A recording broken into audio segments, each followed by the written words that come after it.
Hi, everyone. This is Afternoon Tea with Shandy. I'm Sean, And I'm Andy. and we are Shandy. And today we're going to be talking about episode 1 of The Secret Lives of Mormon Wives. Yes, yes. Very excited to talk about this show. Are you? Yeah?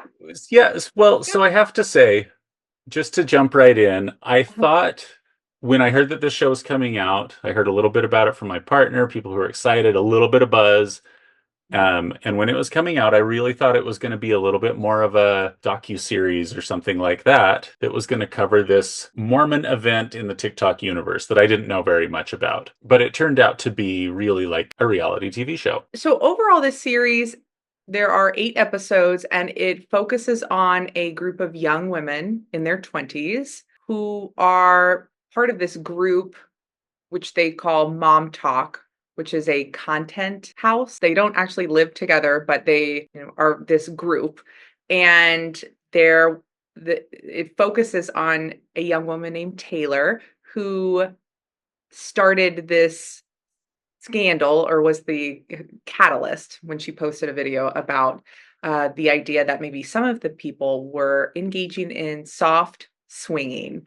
And so the premise of the show, I would say, is following primarily Taylor's journey, along with looking into the lives of these other women and their group dynamics and their friendships and their romantic relationships and how they are trying to just develop their own identities as working mothers and part of the Mormon church and really integrating it all.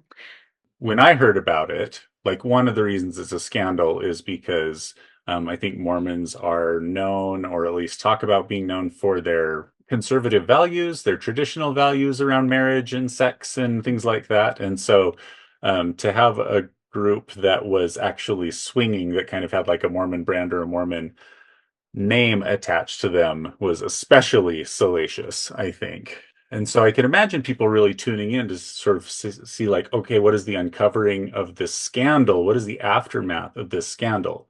I didn't know anything about Mom Talk. I actually still don't know a lot about it. It's not the type of content that I follow, or the content creators that I would normally follow. But Mhm. from what I can tell, it's mothers, because that's in the name, dancing most of the time. Are they giving parenting tips, or are they just mothers dancing? Or what would you say like was the Mom Talk brand before the scandal? I don't know if they all are mothers, but the majority of them are. And Hmm. it seems like their focus is on Taylor tries to explain it the first episode. We meet Taylor. She gives us some background information on a little bit of the scandal and what they were. But it sounds like the original purpose was to showcase, be an example of what a progressive Mormon woman is, what that looks like and one who is balancing roles of, being a wife and a mother, while Hmm. also trying to embrace their sexuality. And so I think the content it seems to include a lot of dancing, TikTok dances, Some but more than others, maybe, but yeah. yeah, it seems like, and I've not done a huge exploration regarding the individuals, the content that they're creating as an individual versus the group Mom Talk. So it seems like when the group comes together, it's very dance focused. And I gather when it's just them posting about themselves or about their family, it's probably a little bit more family oriented. That spin is there. So one of the things that stands out to me, and I actually do want to be clear, the LDS Church, the Church of Jesus Christ of Latter-day Saints, has often been known as the Mormon Church. The members of the church have often been known as Mormons. And then a few years ago, the church sort of came out and asked members to stop calling themselves Mormons, and ask the press and ask the world to also stop calling them Mormons, and to start calling them members of the Church of Jesus Christ of Latter-day Saints. Or if you really, really couldn't spare the time to say that sentence, to at least say members of the LDS Church, but just to basically stop saying the Mormon Church or Mormons. And this in and of itself was a little bit of a controversy within the Mormon community, I think, because you had the folks who are going to do what the leaders of the church said, right? So like if the prophet or president of the church says this, you're going to have a certain subset of LDS members who are just going to do what they're told. And then you're going to have other people who maybe are in a gray area. And then you're going to have people who are like, I don't want to do what I'm told. I've known myself as a Mormon. I've called it Mormon forever. And I don't want to like rebrand myself at your behest because this feels like a cultural attachment. So already naming the show, uh, The Secret Lives of Mormon Wives is, I wouldn't say it's scandalous in any way, but there's just a little bit of context around the word Mormon and what they went with there. So not getting off to a great start, maybe within the church community by now. Thumbing their nose at authority just by naming the show that. That's so interesting. I actually think I noticed on, was it the first episode, either the first or the second, Whitney says she's a member of the Church of, The what is Church of Jesus Christ of of Latter-day Latter-day Saints. Saints. yes. Yeah. And um and then she goes on to, I think they all just continue to use the term Mormon probably more frequently. It's I such a think mouthful. it is a mouthful. I found the show to be very light on Mormonism, but maybe that's not true for average watchers. And, as we go through, and maybe I can talk about things or explain things if they're not known. But considering it was the secret lives of Mormon wives, I wondered if viewers were going to expect like a look behind the curtain or, like what's going on in those temples or something like that. And it was really like the secret lives of these women who also happen to be Mormon, and we're going to sprinkle that in there for branding. I think that's how I kind of took it. I thought it was like so light on Mormonism, both from Mhm. its conception and to the way that it's presented, but great branding. When you say light, what do you mean Mormon light? Well, I mean light on, I just don't think they're talking about, Like their faith as much? they are a little, on the one hand, I think it's great, right? I think in many ways Mormons really often, obviously everybody's a little different, but they strive to be perceived somewhat as like normal people in the world, right? Like you've got your David Archuleta's and your Mitt Romney's and like whatever who out there visually kind of trying to act as normal as possible. I don't know if you'd agree that like the people I named are normal, but you've got I think a desire to sort of like be a regular person. So on the one hand, I do love that it's just like regular people, and that's just like the cultural background is sort of just there. I think I was expecting something more like an expose or like I feel like if somebody came into this really like wanting to understand Mormonism, they actually wouldn't. What do you think? Well, I agree. There have been times that I've asked you questions about you just to get more insight because I'm not understanding fully a concept that was mentioned on the show. They don't spend, to me, they will give a brief, maybe short descriptor, but not a lot to go off of as someone who maybe does not know very much. Uh, Which and yeah. which I find, I mean, what I don't know anything about making a show, but I find it, I don't know who this show is for because they talk like you should already know this stuff. So if you already know the inside information, doesn't need an explanation, you can just sort of like see them living in an environment that you're familiar with. But if you don't know that stuff, they're not explaining it to you. Now, the show to me is not made for your mainstream member of the church because one, it's TVMA and there's a long history of not watching like rated R or adult content or whatever. So TVMA, a lot of Mormons won't even watch based on the rating. But even if they didn't mind the rating, I think like a lot of church going LDS members would also not really like the representation in that way. So I'm not sure who the show is for, but I told you I Everyone. went in to get my haircut the other day and there was just like some random people talking about it. And I was like, okay, people are watching. A lot. I've seen a lot of Halloween costumes uh, Oh, with the blue peacoats, which can we talk about? Can we talk about? yes.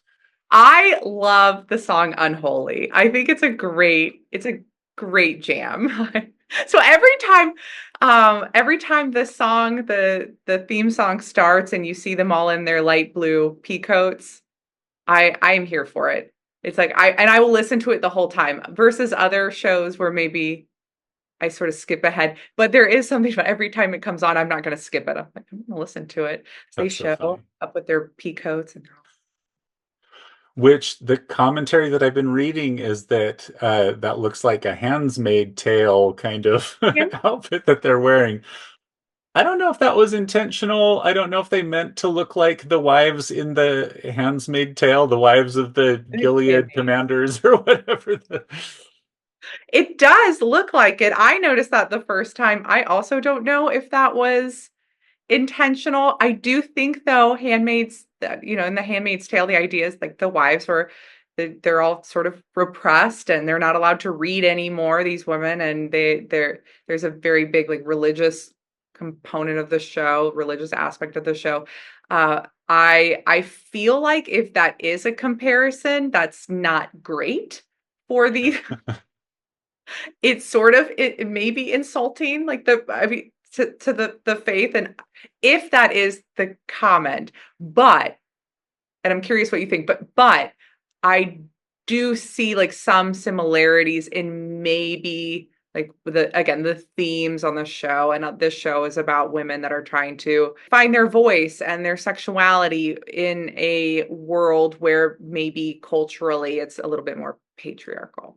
Totally. Yeah, we can. I hope we can talk about specifics as we get going, but ultimately, I think the LDS Church is pretty patriarchal. The gender roles are very defined, and so regardless, I do think you're looking at women who are coming from a culture where, like, some of the overall messaging and a lot of the overall influence has sort of been women in the home as mothers being their primary responsibility.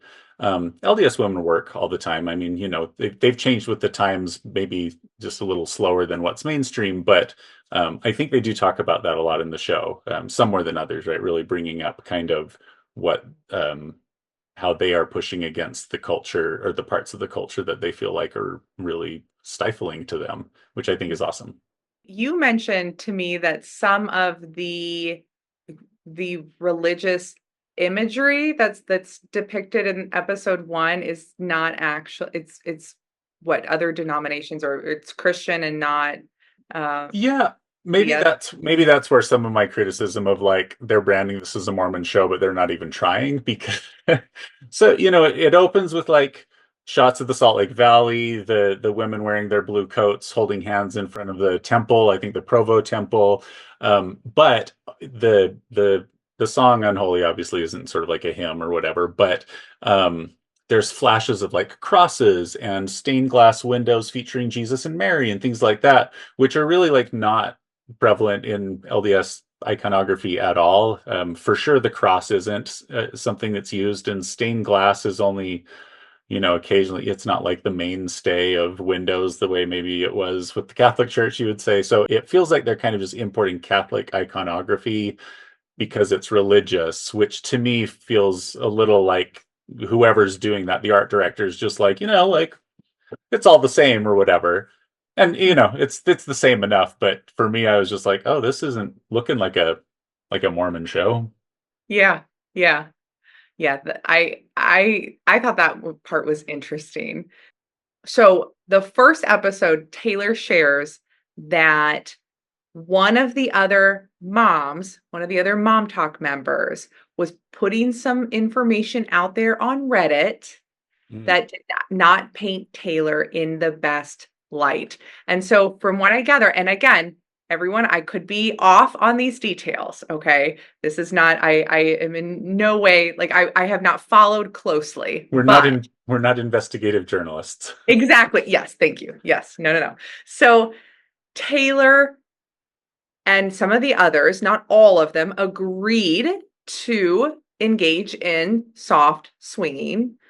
But it sounds like it was all consensual, everyone involved, and the idea was you could do everything, but I was just inter going to say, should we define soft swinging? Because I actually don't know. Everything but intercourse? Is that what it is? but P and V. I mean, like, what's a better way of Everything but saying P and it? V. Okay.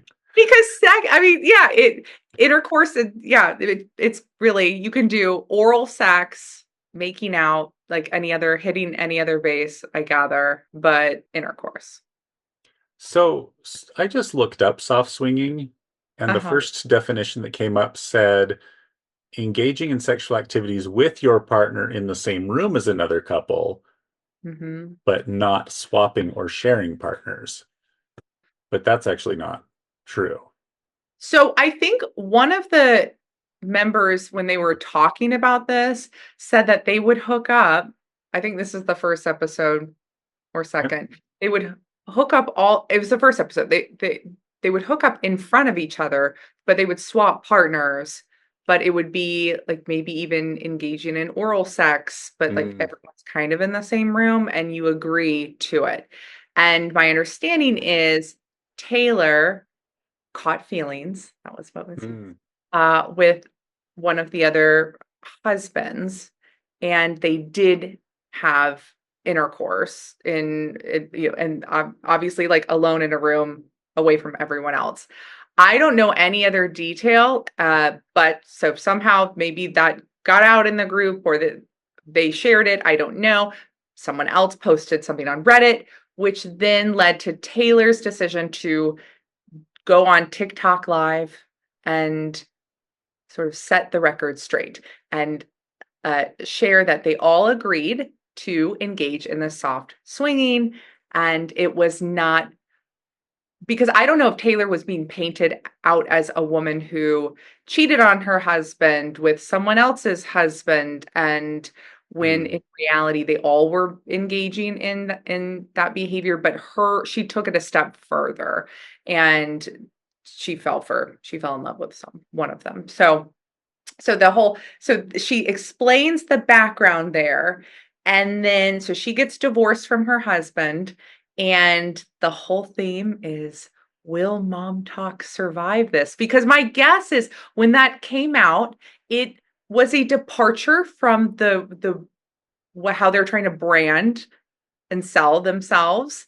And maybe other brand deals fell through or pulled back. I don't know. But regardless, it sounds like they stopped filming together, like as a group. It sounds like they're like, okay, they probably did their own thing individually, but they took a break from doing their dance routines Yeah, together. the scandal was too great.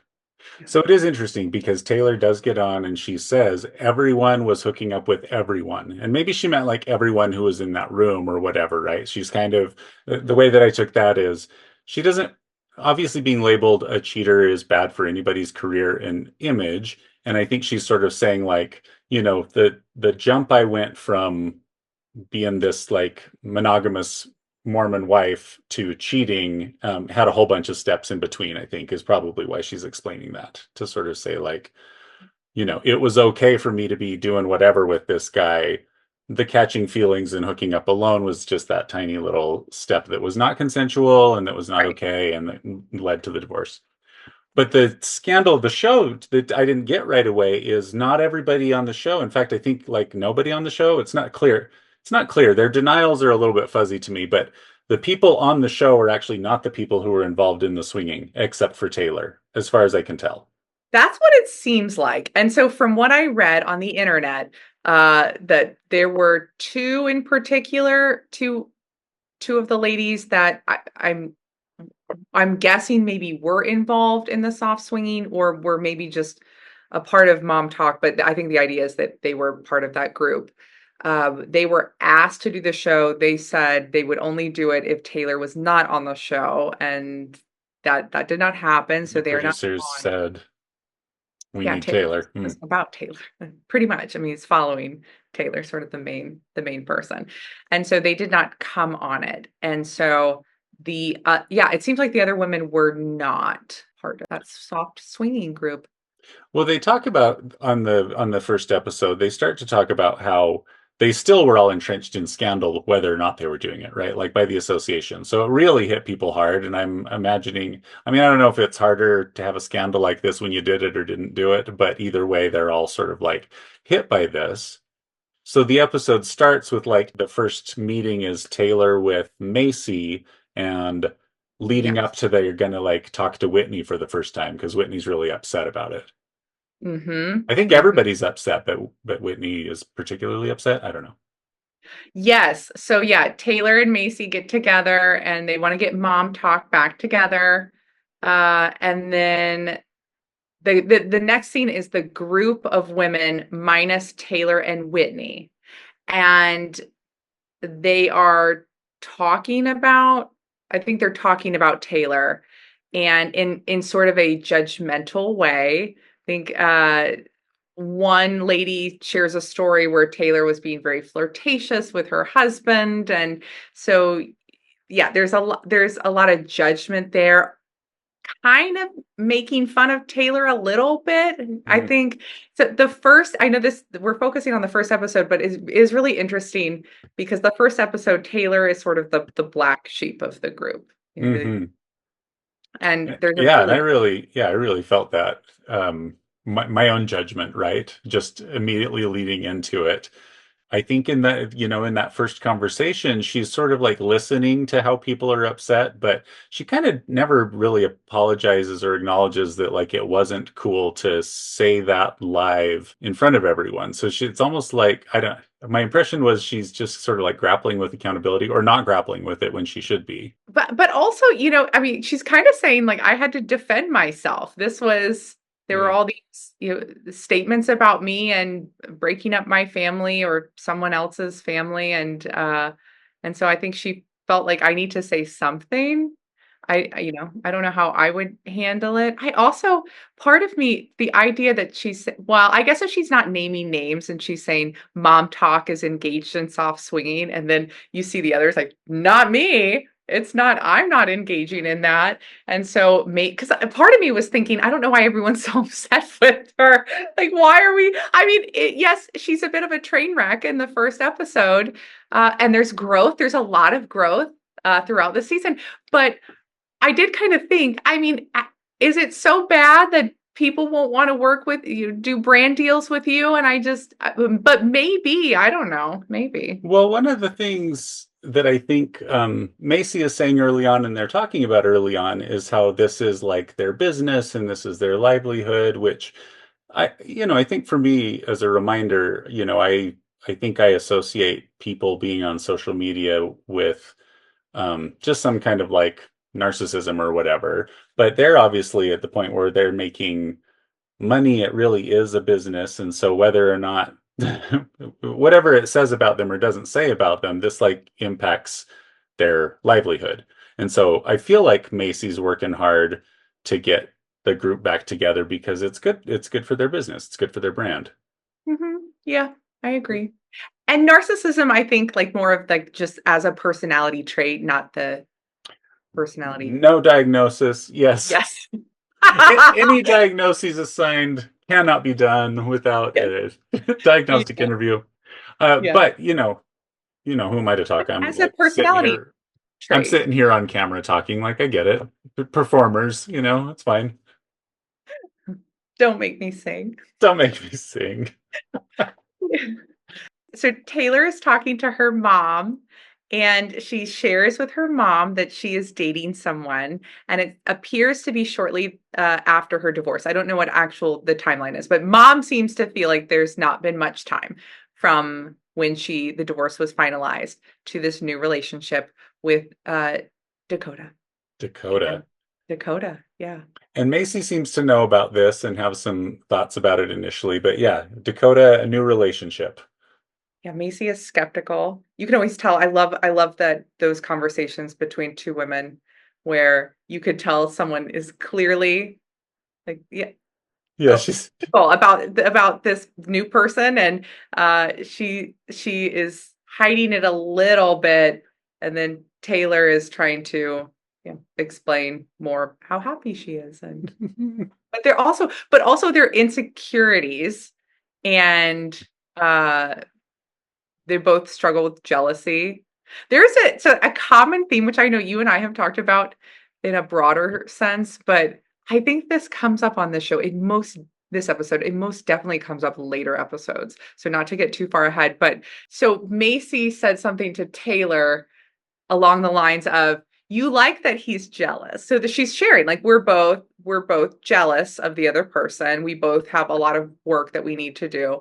And Macy made some comment, like you seem kind of excited. You kind of like that he's jealous. And Taylor sort of admitted it. And then Macy said something like, you like that he cares. And she said, yeah, I like that Yeah. he's jealous. This idea of jealousy equals caring.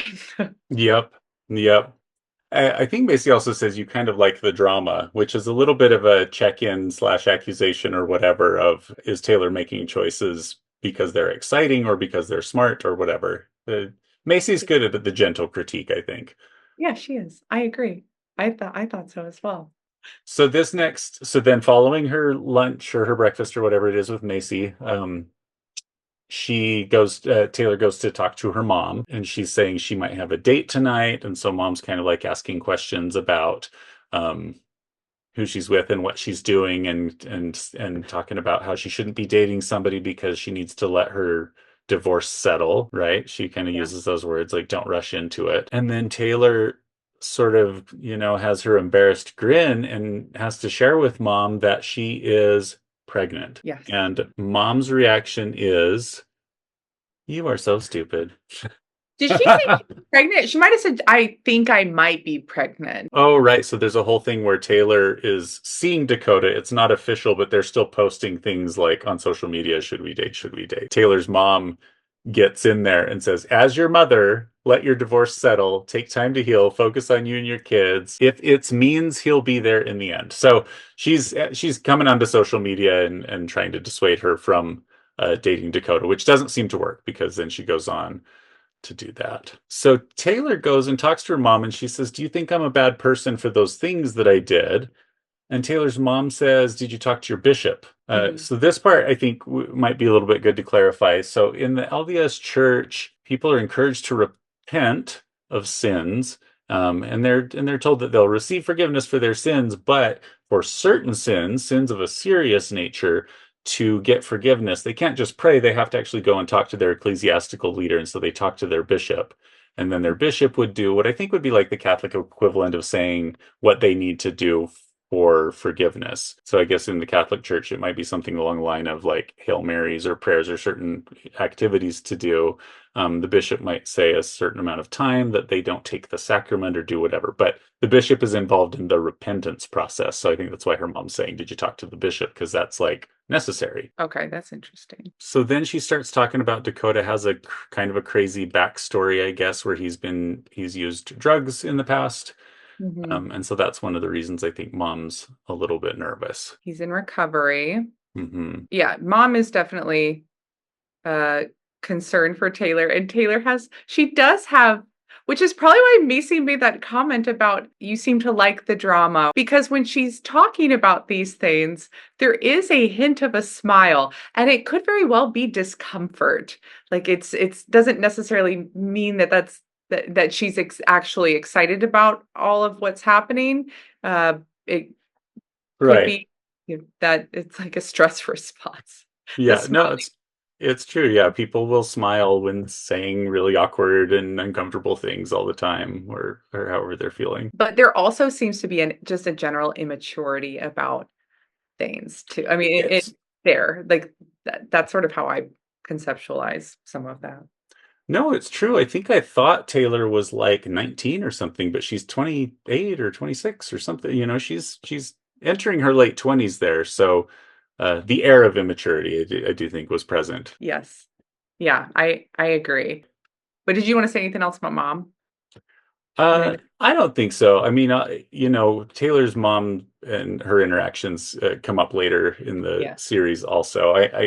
I'm sure it's very exasperating to be the mother of somebody who's sort of like just coming out of a divorce swinging scandal and is now pregnant with their new boyfriend who's in recovery. Like that's alarming for anyone. So the fact that she sort of says like you're so stupid, I think is, not kind, but maybe not totally surprising. It looked like she started to say you're so stupid, and then she stopped and thought about it and then decided to actually say you're so stupid. If you watch it back, because You are she goes, you're so so, and then she stops. And I was like, oh, she caught her. Because when I watched it the second time, because I'm in and out when I pay attention to this. When I watched it the second time, I thought, oh, mom caught herself. She was going to say, oh, no. Then she just said it again. But she actually said it. Okay. All right. She was like, she heard more. And then she decided, no, I'm going to say this. She thought twice and made the decision to go ahead. She was like, this is going to be Green accurate. light that statement. Yeah. Yeah. So Whitney and Connor, you meet Whitney next, and they are moving back to Salt Lake City or Utah. So the ladies are talking about how they like moved to Hawaii suddenly and then are moving back suddenly without telling anybody, I guess, that the move back was happening. Yes, they also make a comment which comes up later in the season. They make a comment that Whitney is someone who does things like that, seems to make these maybe major changes pretty quickly. Like Mm. I don't want to live here anymore. I want to do this. Um, Much like both Whitney and Connor's styles ever change. I, I love it. I love I it. know. Connor looks totally different every time that I see Every, him.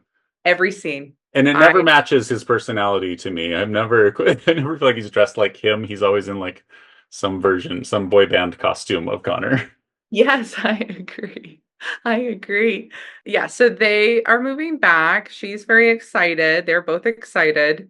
So when Connor and Whitney are moving into their new home, they have brought with them champagne, which they both said they have never tried before. And they celebrate moving in with their very first taste of champagne. Just like that Sound of Music song that the 16-year-old is singing, Oh, they yeah. are having their Yeah. very first taste of champagne. And it's so funny because to me that, so you may know this from watching this, LDS people are counseled against drinking. And so it's a hard and fast rule, no drinking. That's what a lot of Mormons are known for. So the fact that they're choosing to drink is a choice. The Mhm. fact that they're choosing to drink now on the first episode of the show is interesting.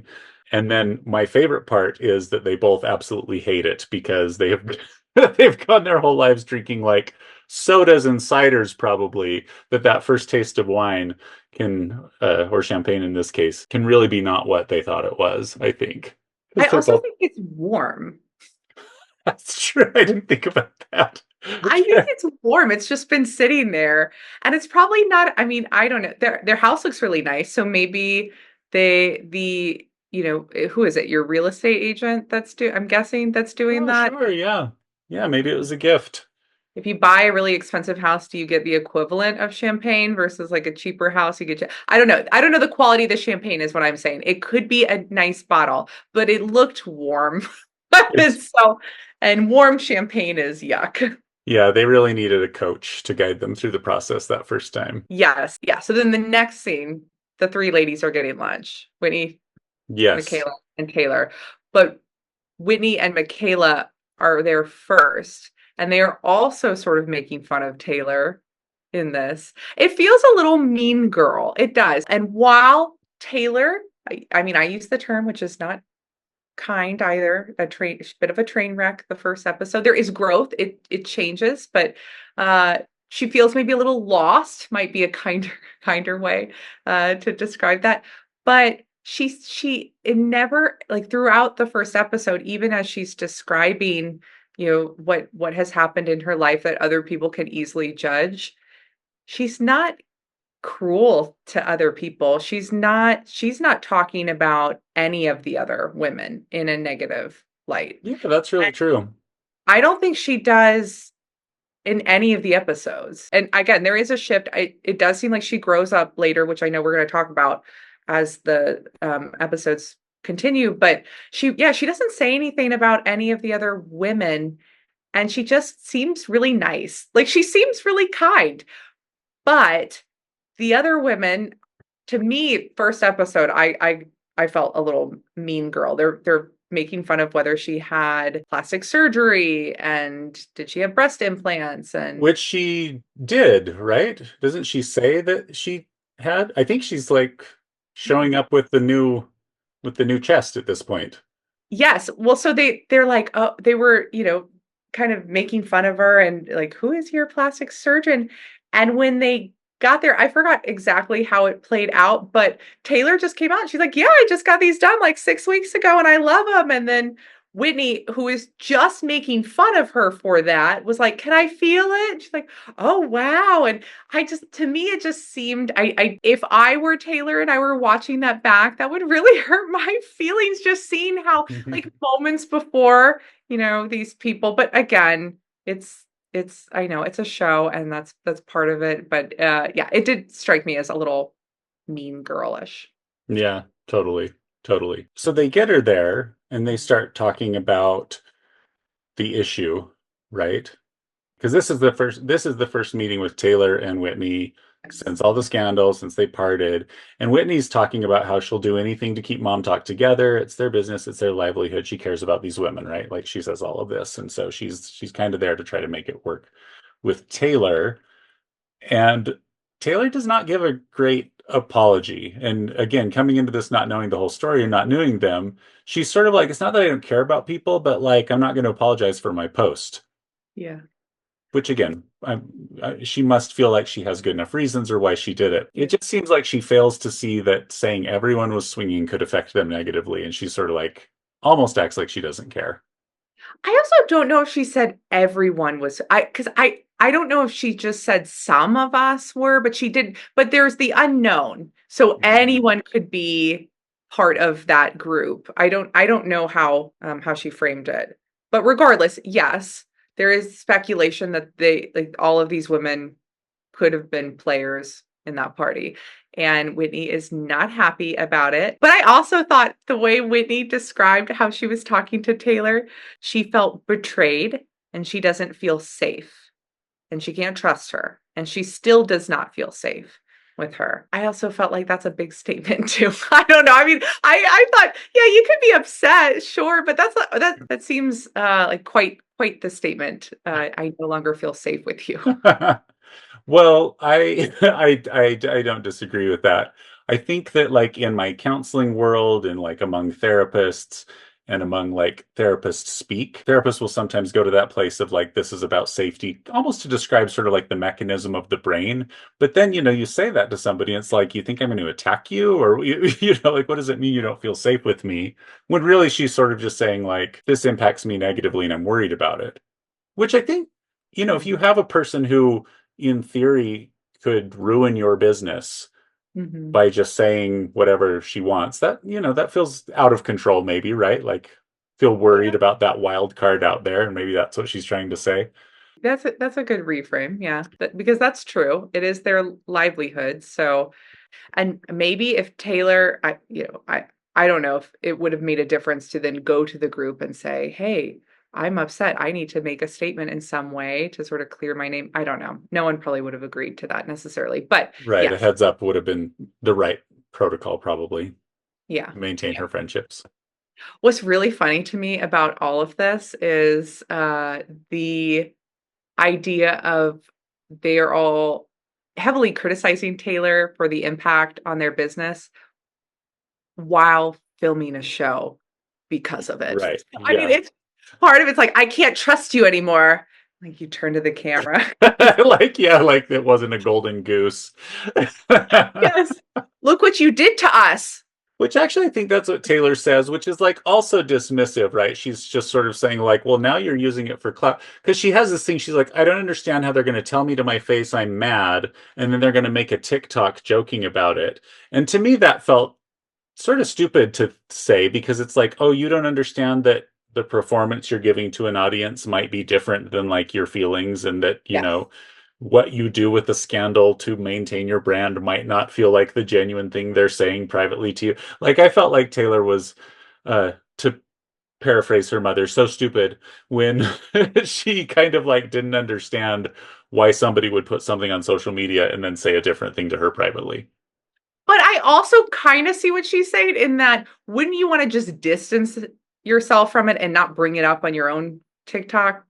I don't know. I, Yeah, I mean, I guess so. I don't know if they've got PR people telling them how they should handle it or whatever. So, yeah, but I agree. I think that yes, you obviously can have different emotional reactions from what you put out there on your social media. But right.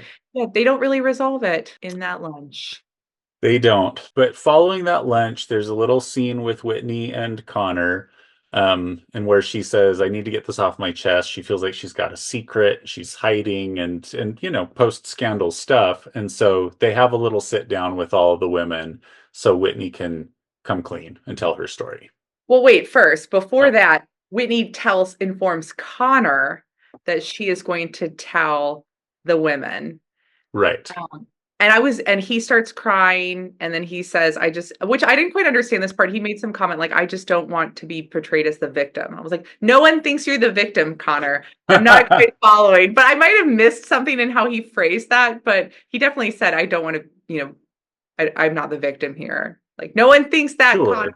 Sure. Um, but when I see scenes like this on reality television, I'm always so curious as to what the behind the scenes Mm, looked like. Because from my understanding, good reality television, it is supposed to be authentic, but they do have to have these conversations sometimes multiple times. So I think sometimes they will have these conversations off camera. So she could have had a very similar conversation with Connor, and then they're asked to do it again mm, on camera. And I think like really good reality television stars save it. They don't talk about it at all until they see each other, so it feels a little bit more. But in a partnership, when you're married, you probably want to say, "Hey, listen, are we putting this out? What are we doing here?" So you're on the same yeah, page. yeah. And I just thought I was curious what their thought process was, or Whitney's thought, or maybe it was the producers encouraging her, like, get it out. It's going to get out regardless. It's going to come out. Let's get ahead of it. Just put it out there. But I did feel like it was pretty bold. It took some amount of bravery to the first episode, like, share all of this when it seemed like she had been pretty private about it before, or not really addressing it before. And so then Yeah. you go on a television show. I mean, I thought Connor, he starts crying. That would be a lot for both of them to have this conversation with like cameras in your face. And I don't know. I was just curious about, and we'll never know necessarily. You and I I don't. don't I don't think we said what Connor's scandal was. Oh my gosh, yes. So for those of you who have not watched the show, I might get this wrong, and I think some of the details might not be true, but Connor was on Tinder Hmm. texting and having an emotional exchange with somebody and a sexual exchange with somebody, right? Via Tinder. Hmm. Not meeting up? He said no, that he has not met up with anyone, but then he also had a porn addiction. That's right. I couldn't remember if they were saying this was the porn addiction or if there's a porn addiction in addition to that. She said in addition in the group, Okay. he also had a porn addiction, which I was really curious from your point of view, like as a clinician, because Hmm. I don't work with porn addiction. There seems to be a pretty large consensus that when porn addiction occurs, and I should also say there's a lot of controversy in the field around if porn addiction is real or should be compared to drug addiction, or if it can Mhm. even be compared to gambling or food or whatever, right? Like there's a little bit of controversy because some people think it's too shaming or that it isn't the same thing. But a lot of people will self-identify as having a porn addiction, which is compulsive consumption of pornography that they can't seem to stop doing. I think a real addiction would probably be classified as something that then like interferes in your life in some way, and so this would also potentially qualify because it's disrupting his But marriage if it is.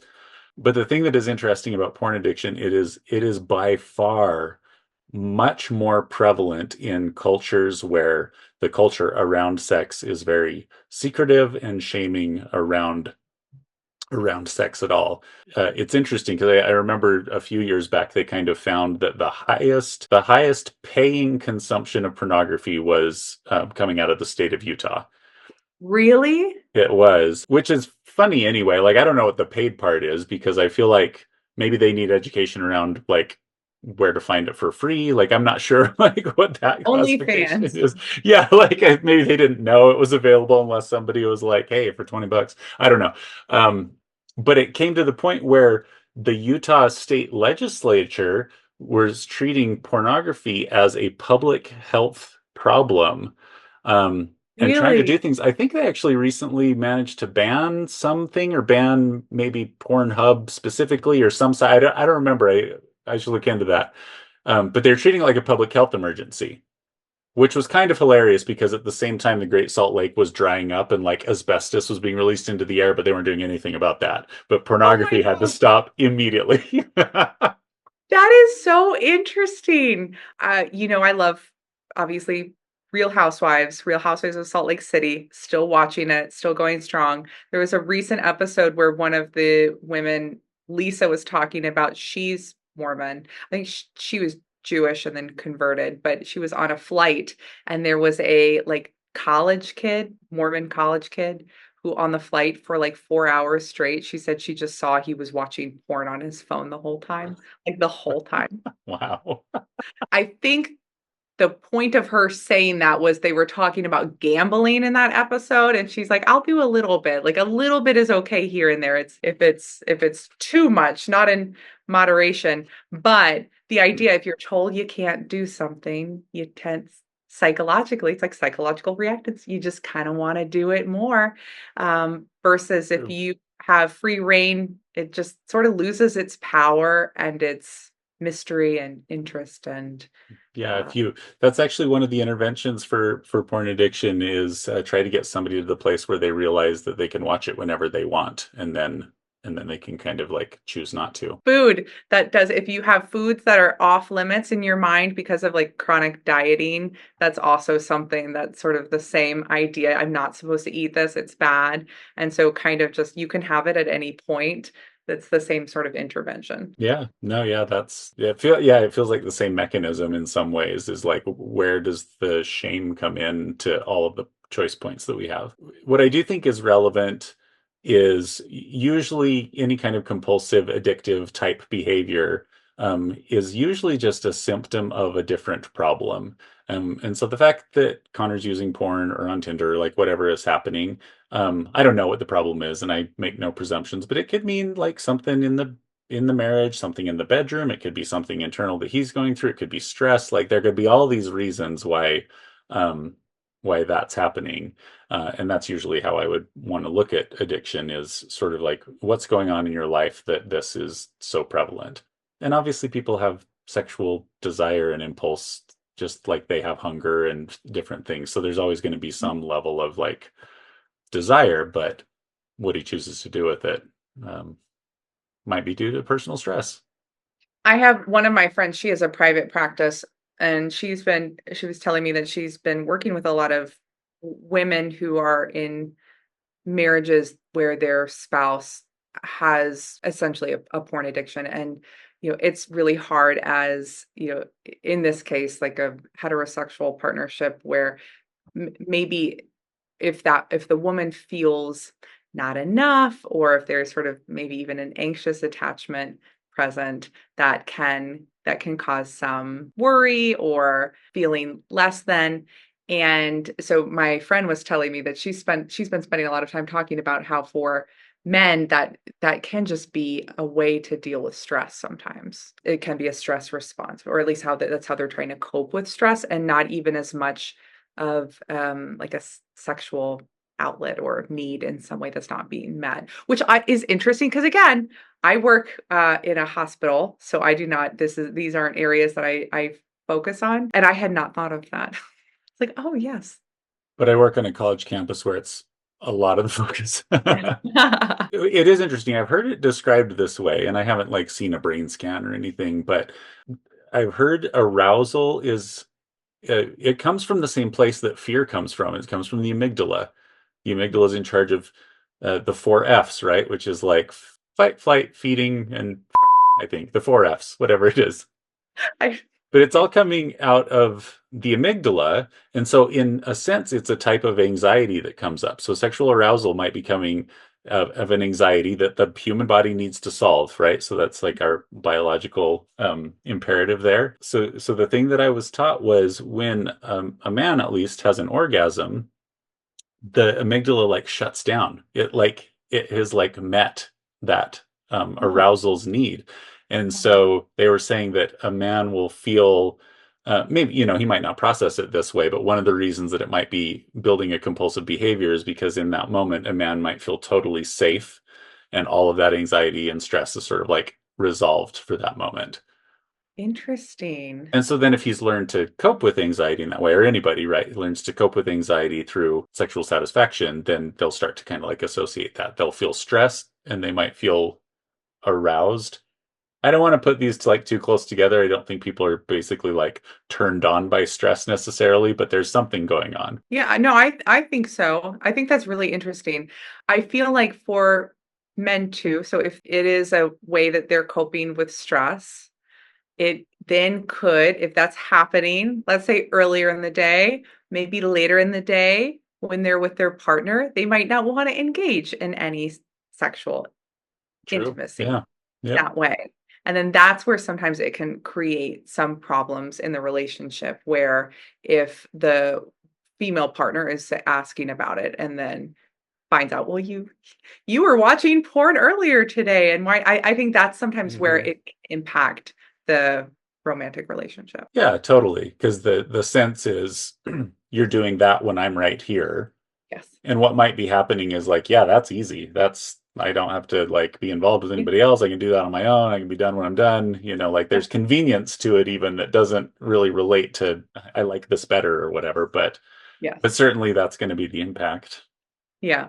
Well, and Whitney says this has been happening from the get-go in their marriage. This has Oh, been like from the beginning, which would be really that would be challenging, but it sounds like they're trying to stay on the same page and united. So Whitney calls this group, I think they called it a family meeting. Yeah, family meeting mm, with the mom talk women. hmm, And so Whitney then chose to share what right. happened with Connor. She shows up with red hair.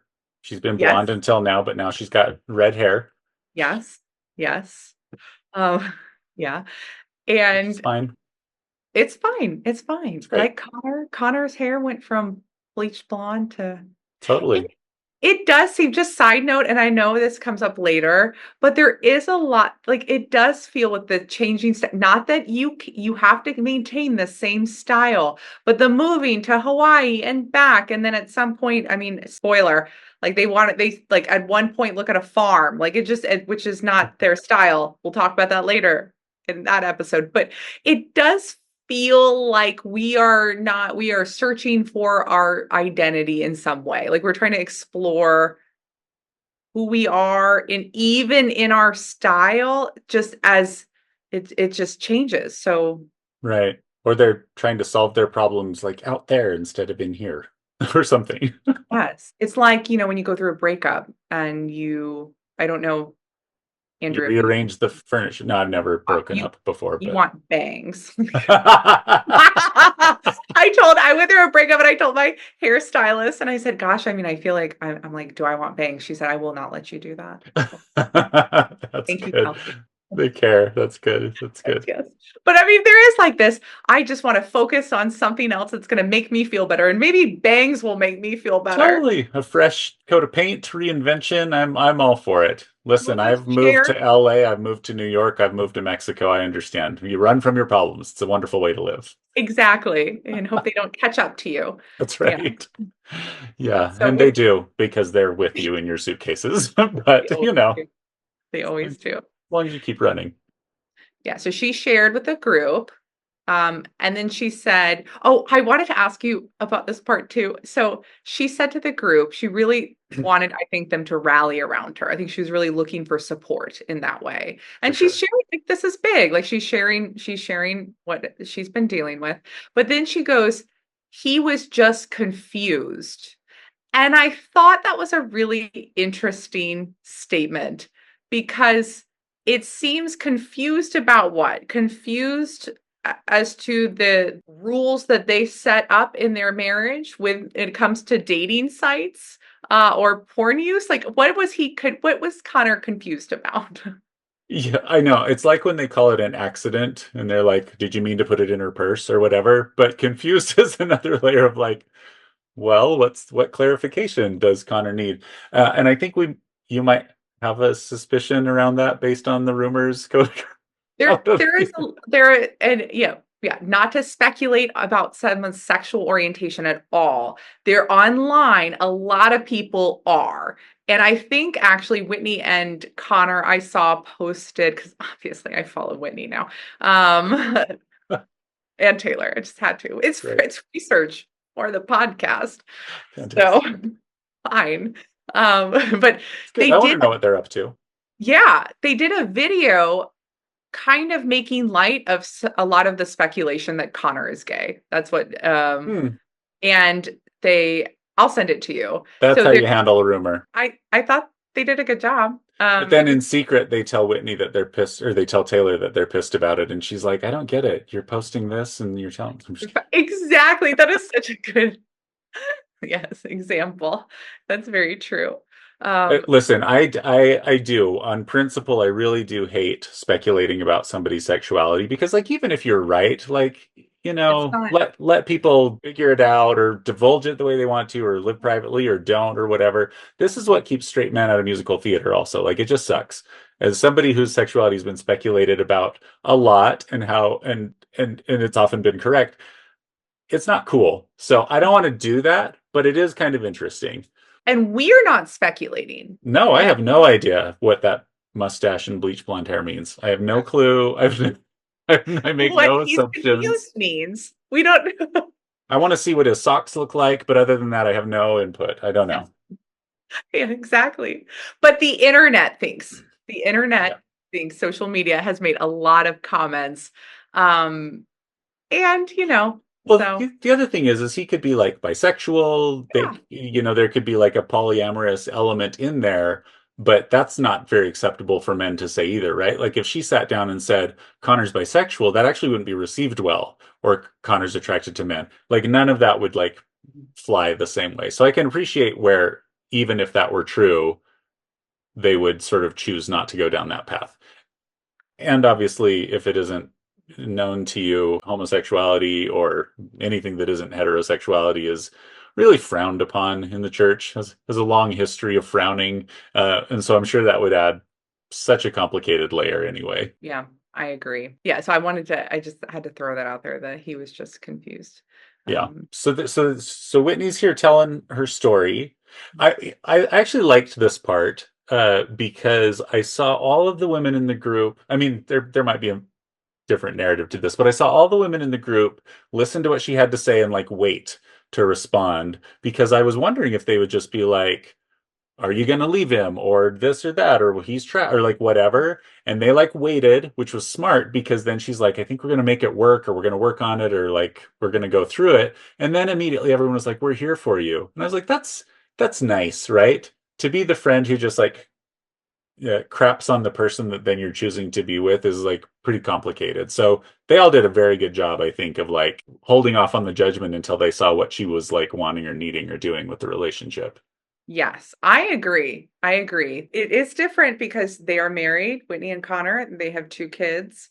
A little bit different than Dakota and Taylor, but there is a difference. The big scandal in this scene really is that after Whitney shares for a while, and listen, I've watched this scene more than once. Whitney has a problem because after some sharing, Taylor chooses to share that she had a miscarriage. She says something like Oh, I'm I'm pregnant. maybe 4 weeks pregnant, but Right. I think I might be having a miscarriage because I'm bleeding a lot and I'm going to the hospital every other day to do blood work and they think it could be a miscarriage. Yeah, which is big news. And so here's the way that I saw this. The way that it was filmed and the way that it seems to have gone down is Whitney shares this really personal thing, and then Taylor quickly jumps on the coattails, makes it about her, and shares this other big thing, which might be seen as like one-upping or stealing her thunder. Mhm. And I understand that that's a real thing, but the way that I saw it was this. When I went back and watched it, I saw Taylor actually asking follow-up questions and engaging with Whitney, right? So like she was actually interacting, and it felt to me like it settled. And I don't know how long they filmed this, so like for all we know, she got like 45 minutes or something. And so I could imagine Taylor saying, "We're on our TV show. We're all here in the room. this isn't happening all the time. Somebody's sharing something personal. This is the time that I share this. Like, if I'm going to share this, if I share it later, people will be like, why didn't you share it? She maybe felt like, I actually should share this now. We're sharing. And We're so she sharing. shares. Maybe, This is maybe. sharing time. Yeah. Yes. And so she says this other big thing. I can understand why Whitney felt like her thunder was being stolen. I can understand why Taylor felt like it was appropriate to share. What were your thoughts? So I agree. We don't know how long they were filming. They could have been there for, I mean, a couple hours, and then it circled back and Taylor said, now let me share. And the way it was cut looked like, because sure, that might not feel great to you're sharing this and then, well, listen to what happened to me. But when I have conversations with my friends, that's what happens. Like one of us is sharing, this is what's going on in my life right now. What's going on with you? And then they share what's going on with them. And I would never respond either verbally or just think to myself, why did you share that when I just shared what I was going through? Well, even with my friends, I've noticed someone will make a comment like, I know what I'm going through is not as big as what you were. And then the other person always says, nope, that's not a thing. Like No I comparative just want to suffering. hear. Yeah, I just want to hear what's been going on there. You don't have to hold back because you think that I'm going through something more stressful right now. Yeah, that's like a super compassionate sharing of the Mhm. space, right? Yeah. So I think maybe it speaks more to Whitney's motivation in sharing that. That's sort of how I read it. Mhm. Because if I feel like I'm trying to get a certain response from someone or a group of people, and I don't get that response, then maybe I would feel like, oh, okay, that's not what. But if the goal is I want to share, and then I feel, yeah, other people have responded and they're supportive, and now someone else is sharing, that I don't think that response would happen as much. So to me it seemed like she was wanting something that she did not get, and whatever that means. Either she didn't feel like everyone spent enough time focusing on her, or she felt like now everyone's concerned about Taylor. But also when you think about it, if you think about the way the two women are presenting their struggles, Whitney says, this has been going on. We're working through it. We're together. I don't know what else we can do for you then. Like we're Right. She didn't supporting lose you. the relationship yet or whatever. Yeah. How much comforting do you need? I mean, like, yes, you like we are here to comfort you, but also it's not like someone who is saying, I am active, I might be having a miscarriage right now. So and again, I'm not trying to make a comparison in terms of the severity or like the need that is present. One, it's greater than the other. Both are really painful parts of these women's lives, but I do think Whitney didn't present it as if she really needed anything more than that, right? I mean, what do Yeah. you, does that make sense? Yeah. I mean, it did. It felt to me like it wound down, and I don't know what else I would say. Like, you want to go on to speak. It's interesting when we do group therapy, there's often this thing when one person shares where people like are worried about following it Mhm. um, for that reason. And so in some ways, in group therapy, it's nice when somebody else like has the bravery to say sort of like my car broke down and that sucks and it's not bad, but like whatever. Yes. But Hmm. yeah, it just seemed appropriate to me for Taylor to share, or at least not inappropriate. It wasn't like wearing a white dress to somebody else's wedding or getting engaged at somebody's bridal shower or something. You know what I mean? Like it wasn't, but maybe it seems like that's how Whitney actually took it, is a little bit of like, this was my special time, not yours. I agree. I think it was fine. I think it's just this competition that Whitney and Taylor have. And so I think that's probably where her reaction was coming from. Right. It seems like they are the two heaviest hitters in mom talk, at least from this group, or have the most clout, or are the most popular. So there seems to be something around their power in the group that then causes Yeah. them to bat heads together. I think the insult of clout chaser is really funny. You clout chaser. I'm on social media not for clout. Yeah. I'm a purist. I I'm just think filming you're my for the life right just reason. in case if people want to watch. Yeah, yeah. So I know we're getting close to the end of the first episode, but we got to talk about Dakota. Well, so I just want to say this. Episode one, I'd never seen any of these people before. Like, Taylor's gorgeous. She is beautiful. And so I Mhm. was really kind of curious when I first saw Dakota because they showed pictures. In my mind, I was just like, oh, they're like in slightly different leagues in my head or whatever. That's what I would have thought, right? And as soon as I meet Dakota, I'm like, oh, this is the guy who gets with like a super beautiful kind of famous like person because he's like a human Labrador. He's just like so sort of like purely gleeful and cheerful and charismatic and like all of these things, at least on camera, right? Like that was my first impression of Dakota. I really kind of fell in love with him right away. First impression. My opinion of Dakota has changed a lot Oh over yes. the season, but First and I'm impression. yes, first impression. But yeah, I agree. And I mean, he has these like beautiful blue eyes and yeah, golden retriever energy is what they say. His hat's on backwards, like, you know, just Yep. super chill. Super chill. They are going out to eat. They're driving. They get to the restaurant. Dakota talks about how his faith has really helped him with recovery. Yeah. Which that part is, I'll probably harken back to this episode later in the season, but he has a really, to me, direct conversation with her, which is faith is important to my recovery. I'm in recovery, and so I am done with partying and I'm looking for something real. And he's like, and he's kind of asking her, are you looking for that? Because I do not want to get into this party vapid relationship. So like I kind of really had to respect that because I think he was asking. Like that was her opportunity to sort of be like, I don't know. Instead, what she says on camera is, yeah, and then goes to her personal interview and is like, I'm gonna get drunk. Like it's just so I'm like, it's just such an opportunity for her to just be like, he's laying out the cards. I'm gonna be honest and direct. And instead she's just like, yeah. Because she's just like so infatuated with this guy who slid into her DMs, apparently, is how they met. And that's how I took that. I felt really sad and disappointed, you know, in hindsight, that she didn't sort of like do what he asked, which is like be honest about where she was at with that.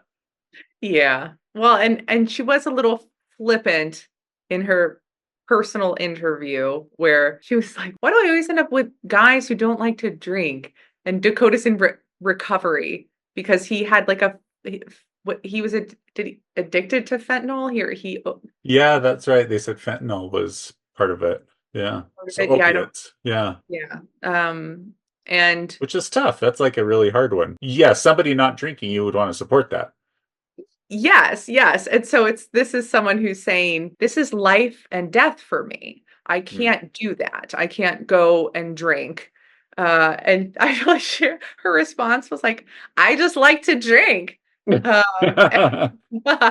that would have been maybe, I feel like, a good opportunity for the two of them to connect and have a really deep and vulnerable conversation. I felt like she didn't shut him down entirely, but she did kind of say, I mean, I like to have fun every now and then. And Yeah, she was literally like, I'm gonna go hang out, but I'll drink in moderation, and then is like, I'm gonna get effed up, which she did. So yeah, she went in sober making that decision and lying about it. yes, yeah. There is one more element he brings up that I guess I want to comment on is he says that he wants to get married in the temple. And so I feel like I should just explain a little bit about that. A temple marriage in the Mormon religion is considered to be like a sealing that continues after death, whereas if they were to get married like in a chapel or somewhere else, that they would consider it to be until death do they part or whatever. So the eternal marriage is a huge facet of Mormon culture, and to get married in the temple, you have to be worthy. And so, kind of going back to like saying, have you talked to your bishop or whatever? Every LDS person's bishop can approve or disapprove of their worthiness to enter into the temple. So, when you see like LDS church buildings, those are open to everyone, but those larger, kind of more expensive, more beautiful temples, they're only open to the public before they're dedicated and basically like sanctified for temple use. So he's basically saying, by saying that, not only does he want to like do his best, but he wants to like live the highest standard of the church's rules by saying he wants to get married in the temple. Oh. Hmm. And I know that for Taylor, she's just come out of a marriage. And so as far as like jumping back into a serious relationship, that might be something that comes up for her. also. But Dakota's being really clear about like the standard that he's kind of expecting from the person that he wants to date. And the end of the episode is not great in terms of where that night was. It that night It's that was that, that yeah, it's the like that night it cuts to like anonymous caller. There's a woman screaming. There's like the garage door keeps opening and shutting. It sounds like she's trying to get out, like public disturbance where the police are called. It was sad. That part was sad to me when they showed the clip of Taylor being interviewed by the police officer was talking to her outside and she's sobbing. And it Mm-hmm. was that was hard for me to watch. Not hard in I did not feel overly emotional, not hard in that.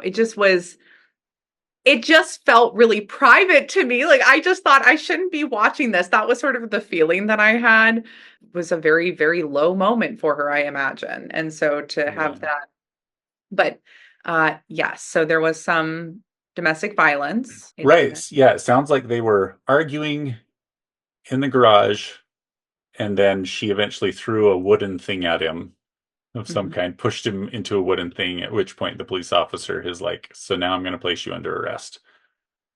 Yeah, I think she actually said he pushed her into a wooden thing, but she threw something at him first. I think that was Oh, what um I think. let's see. She's hammered. Dakota says she's hammered. He's sober, of course. Yeah. I'm Because sober, she at says one point Dakota. said he's drunk and he's like, I am completely sober. But I do think this is important. So she's saying, you don't own me. And Oh yeah. then you threw me in the garage. So he pushes her. So what? So we'll see what this is about a little bit later. But basically, there's this possessiveness showing up, which she liked about him in her conversation with Macy. Right? He's protective, but He it loves looks me like, so much. yeah, he loves me so much. And so whatever that love is, it seems to be a little bit related to what came up in the argument and how she was feeling that he was trying to control her. He threw her. Um, and was trying to own her by what she was saying. I also wondered because so I didn't notice that the first time I watched it. The second time I wrote it down that you don't own me. I was curious if that because there is a theme that I know we will touch on. Dakota is sort of possessive and the jealousy that exists and but this idea she said at the start of this episode that because all the women sort of give their background of how old they were when they had kids, where they are in their marriage. She got married, she was having sex with her boyfriend at the time in high school, or like she got married at 19, and Mm-hmm. it sounded like because her parents were found out that she was having sex. She was not pregnant, but they found out, and so they really encouraged her, or they Mm. pushed to get married. And then we know how that ended. And she said something mid episode. I'm trying to like find my own voice now. And so I did sort of wonder if part of like this, you know, she was intoxicated, obviously, and speaking about Dakota's behavior, but also I was wondering if it was partially in response to maybe feeling like she has not had her own voice or much autonomy in her adult life at all. And where like, that it's just kind of coming out in that way too. That was Yeah, that would really make sense. All right, so that is episode 1 of Afternoon Tea with Shandy. I would love to hear what people thought of uh, if you disagreed or if you picked up on some other things that we didn't know. Obviously, we didn't know everything about the pre-scandal scandals. yes. Like and subscribe to our podcast. Yes, and we will continue to try to bring you the best in Shandy entertainment. Yes. I'm so Uh, glad we're doing this, though. It is so much fun. I love it. I'm having a great time.